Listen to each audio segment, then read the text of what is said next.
अमृतसर लगभग 450 वर्ष पहले अस्तित्व में आया। सिखों के चौथे गुरु गुरु रामदास ने 1577 में इस शहर की नींव रखी थी। अमृतसर पंजाब राज्य का सबसे महत्वपूर्ण और पवित्र शहर माना जाता है। पवित्र इसलिए क्योंकि सिखों का सबसे बड़ा गुरुद्वारा अमृतसर में ही है। भारत में ताजमहल के बाद सबसे ज़्यादा पर्यटक अमृतसर के स्वर्ण मंदिर को देखने के लिए आते हैं। नमस्कार दोस्तों, आज हम बात करेंगे अमृतसर की। अमृतसर में कब जाएं, कैसे जाएं, यहाँ पर कौन कौन सी टूरिस्ट प्लेसेस हैं और यहाँ घूमने का बजट कितना आएगा। तो वीडियो को कंप्लीट वॉच करें और अगर चैनल पर पहली बार आए हैं तो चैनल को ज़रूर सब्सक्राइब करें। अमृतसर का इतिहास गौरवमयी है। यह अपनी संस्कृति और लड़ाइयों के लिए बहुत प्रसिद्ध रहा है। भारतीय स्वतंत्रता संग्राम का सबसे बड़ा नरसंहार अमृतसर के जलियांवाला बाग में ही हुआ था।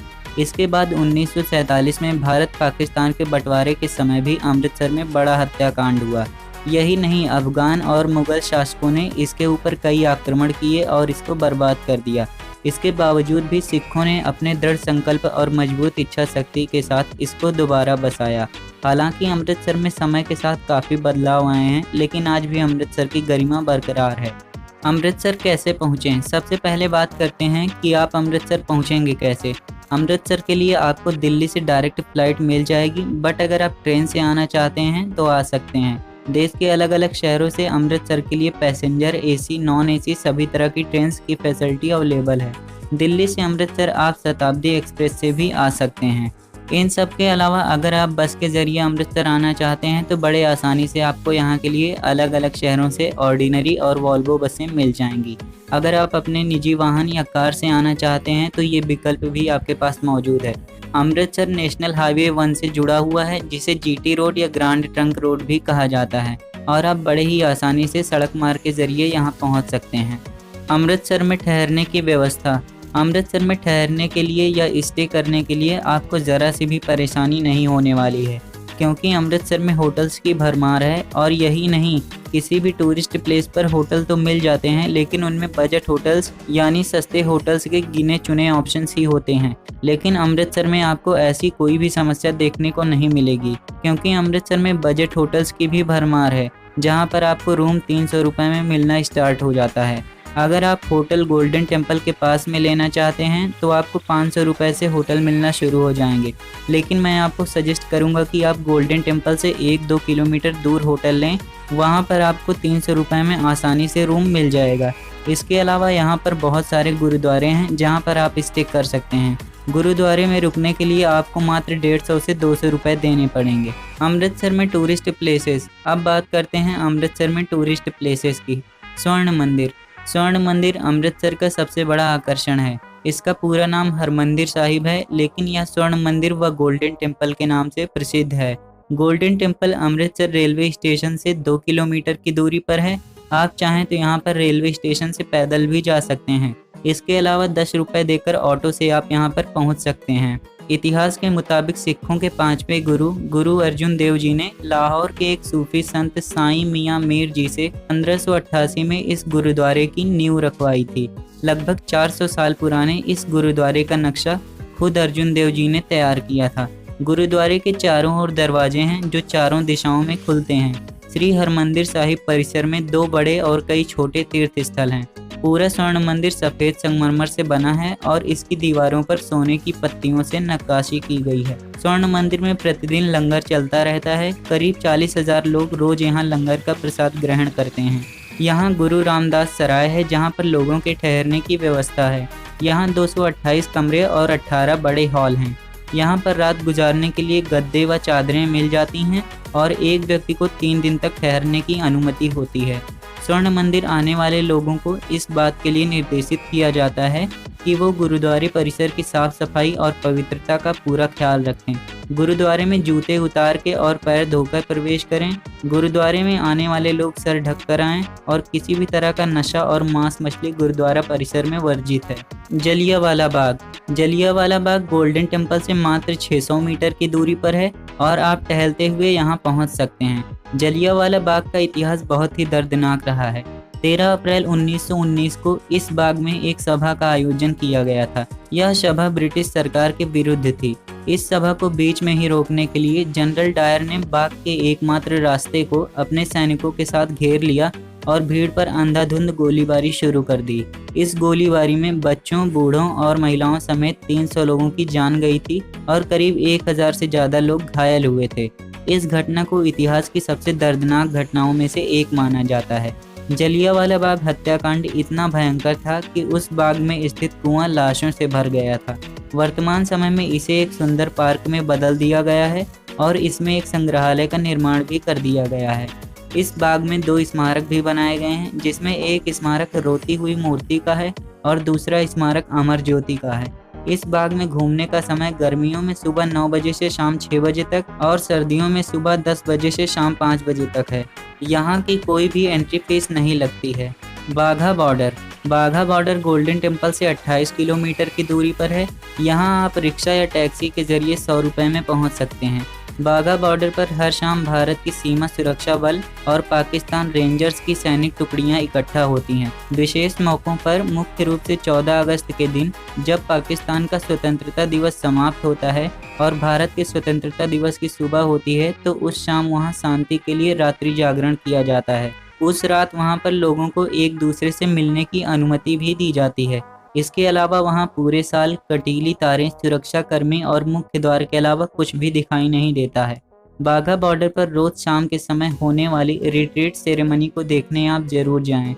वहां आप सेना के जवानों को परेड करते हुए और भारत माता के नारे लगाते हुए देखेंगे और ये आप में भी भरपूर जोश और उत्साह भर देंगे। यह परेड गर्मियों में शाम 5:15 पर और सर्दियों में शाम 4:15 पर शुरू होती है और अगले 45 मिनट तक यह चलती रहती है। इस परेड को देखने के लिए आप परेड से कम 1 घंटा पहले ही यहाँ पहुँच जाइए, अन्यथा एंट्री मिलने में समस्या हो सकती है। बाघा बॉर्डर पर परेड देखने की कोई भी एंट्री फीस नहीं पड़ती है। पार्टीशन म्यूजियम गोल्डन टेम्पल से 1 किलोमीटर की दूरी पर है। आज से 73 बरस पहले आज़ादी के साथ ही देश के नक्शे पर खींची गई एक अनोखी लकीर की वजह से लाखों लोग अपने ही देश में परदेशी हो गए। इतिहास के सबसे बड़े पलायन और उससे जुड़े घटनाक्रम को यहाँ एक गेरुआ रंग की इमारत की दीवारों में सहेजा गया है, जो यादों के ऐसे पन्ने खोलती है जिसके लफ्ज कहीं आंसुओं से धुले हैं तो कहीं खून से तरबतर। बंटवारे से जुड़े इस घटनाक्रम को बयां करने की कोशिश की गई है। अखबारों की बहुत सी कतरनें और उस वक्त की तस्वीरें यहाँ की दास्तां बयां करती हैं। अखंड भारत का एक नक्शा बंटवारे से पहले के स्वरूप का गवाह है। म्यूजियम की दीवारों पर लगी तस्वीरों में कहीं अपने घर बार छोड़कर पैदल और बैलगाड़ी पर आते लोगों के रेले हैं, तो कहीं पहले से लदी रेलगाड़ी पर सवार होने की जिद में मशक्कत करते लोगों की भीड़। कोई बूढ़ी माँ को कंधे पर बिठाए महफूज जगह की तलाश में निकल पड़ा है, तो कहीं कोई माँ भीड़ में अपने बच्चों को ढूंढ रही है। कुछ तस्वीरें अपना सब कुछ गंवा चुके लोगों की बेबसी बयां करती हैं। म्यूजियम को यादगार बनाने के लिए लोगों ने भी योगदान दिया है। एक महिला ने अपनी माँ की साड़ी दी है जो उन्होंने बंटवारे से पहले अपनी शादी में पहनी थी। एक ब्रीफ केस है जिसमें उस समय के ज़मीन जायदाद के कागजात हैं। अगर आप अमृतसर आए हैं तो ये आपके लिए मस्ट विजिट प्लेस है। यहाँ की एंट्री फीस इंडियंस के लिए 10 रुपये और फॉरेनर्स के लिए 250 रुपये है। दुर्गियाना मंदिर अमृतसर रेलवे स्टेशन से थोड़ी ही दूरी पर स्थित है। इस मंदिर को लक्ष्मी नारायण मंदिर, सीता मंदिर आदि नामों से भी जाना जाता है। यह मंदिर दुर्गा माता को समर्पित है। गंगा दशमी के दिन 1925 ईस्वी में इस मंदिर की नींव पंडित मदन मोहन मालवीय के हाथों द्वारा रखी गई थी। चांदी के कपाट होने की वजह से इस मंदिर को सिल्वर टेम्पल या रजत मंदिर के नाम से भी जाना जाता है। यहाँ देवी दुर्गा के रूप में शीतला माता की आराधना होती है। दुर्गियाना मंदिर में सीता माता मंदिर और हनुमान मंदिर भी हैं। साथ ही साथ ऐसी मान्यता है कि जब भगवान राम ने अश्वमेध यज्ञ के लिए घोड़ा छोड़ा था तो यहीं पर लव और कुश ने घोड़ा पकड़ लिया था और यहीं हनुमान जी को बंधक भी बना लिया था। इस मंदिर का गुंबद बिल्कुल स्वर्ण मंदिर जैसा ही दिखता है। संगमरमर से बने मंदिर तक पहुंचने के लिए एक पुल बनाया गया है। मंदिर में कांगड़ा शैली की चित्रकला और शीशे का अद्भुत कार्य मंत्रमुग्ध कर देने वाला है। पुल कंजरी अमृतसर रेलवे स्टेशन से 35 किलोमीटर दूर है और बाघा बॉर्डर से मात्र 5 किलोमीटर की दूरी पर धानो कला गांव में स्थित है। पुल कंजरी अमृतसर की अपनी यात्राओं के दौरान महाराजा रणजीत सिंह के प्रवास की गवाही देने के लिए खड़ा है। यहाँ निकट के ही एक गांव माखनपुरा का रहने वाला मोरन नाम का एक डांसर था जो राजा रणजीत सिंह के शाही दरबार में प्रस्तुति देता था। रास्ते में उसे रावी नदी से जुड़ी एक छोटी नहर को पार करना पड़ता था। उस समय इस नहर में एक उचित पुल का अभाव था। एक दिन मोरन जब अपने गांव से राजा के दरबार में नृत्य प्रस्तुत करने आ रहा था, तभी उसकी चांदी की सैंडल नहर में गिर गई। यह सैंडल उसे महाराजा रणजीत सिंह ने भेंट की थी। सैंडल खो जाने से वह बहुत निराश हुआ और उसने महाराजा के दरबार में प्रस्तुति देने से मना कर दिया। जब इस घटना का पता महाराजा को पता चला तो उन्होंने तुरंत नहर के ऊपर पुल बनाने का आदेश दिया। इसी पुल की वजह से इस जगह का नाम पुल कंजरी पड़ा। नर्तकियों को उस समय बहुत अधिक सम्मान नहीं दिया जाता था और उन्हें कंजरी कहकर संबोधित किया जाता था। पुल कंजरी को 1965 और 1971 के भारत पाक युद्ध के दौरान पाकिस्तानी सेना द्वारा कब्जा कर लिया गया था। बाद में भारतीय सेना द्वारा उन्हें भगा दिया गया। यहाँ एक स्मारक स्तंभ है जो सिख रेजिमेंट के जवानों की याद में बनाया गया है, जिन्होंने 1971 में पाकिस्तानी सेना से पुल कंजरी को वापस ले लिया था। गोविंदगढ़ फोर्ट। गोविंदगढ़ किला गोल्डन टेम्पल से 2 किलोमीटर की दूरी पर है। गोविंदगढ़ किला को पहले भंगियन दा किला कहा जाता था। गुज्जर सिंह भंगी की सेना ने इस किले का निर्माण करवाया था। गोविंदगढ़ किले का निर्माण ईंट और चूने से किया गया है। इसके प्राचीर पर 25 तोपें लगी हुई हैं। इसके मुख्य प्रवेश द्वार का नाम नलवा गेट है और पीछे के गेट को खूनी द्वार के नाम से जाना जाता है। यहाँ से लाहौर जाने के लिए एक भूमिगत सुरंग भी है। आजादी के बाद 1948 में पाकिस्तान से भारत आने वाले अप्रवासी पाकिस्तानियों की अस्थायी सुरक्षा प्रदान करने के लिए भारतीय सेना ने किले को अपने नियंत्रण में लिया था। इस किले को 2006 में पंजाब के मुख्यमंत्री कैप्टन अमरिंदर सिंह के द्वारा जनता के लिए खोल दिया गया। इस किले में कई अलग अलग प्रकार के धार्मिक और राष्ट्रीय शो होते रहते हैं। यहाँ की एंट्री फीस इंडियंस के लिए 180 रुपए से लेकर 649 रुपए तक है। अलग अलग प्राइस में अलग अलग टिकट मिलती हैं। वहीं पर फॉरेनर्स के लिए यहाँ की एंट्री फीस 375 रुपए से लेकर 1000 रुपए तक है। अमृतसर के प्रसिद्ध व्यंजन। अमृतसर के व्यंजन पूरे विश्व में प्रसिद्ध हैं। यहाँ का बना चिकन, मक्के की रोटी, सरसों का साग और लस्सी बहुत प्रसिद्ध है। अमृतसर पंजाब में है और खाने पीने के लिए पंजाब स्वर्ग माना जाता है। यहाँ पर घूमने के बाद अधिकतर टूरिस्ट भीजे भटूर, रसीली जलेबी और अन्य व्यंजनों का आनंद लेने के लिए भरावन के ढाबे पर जाते हैं।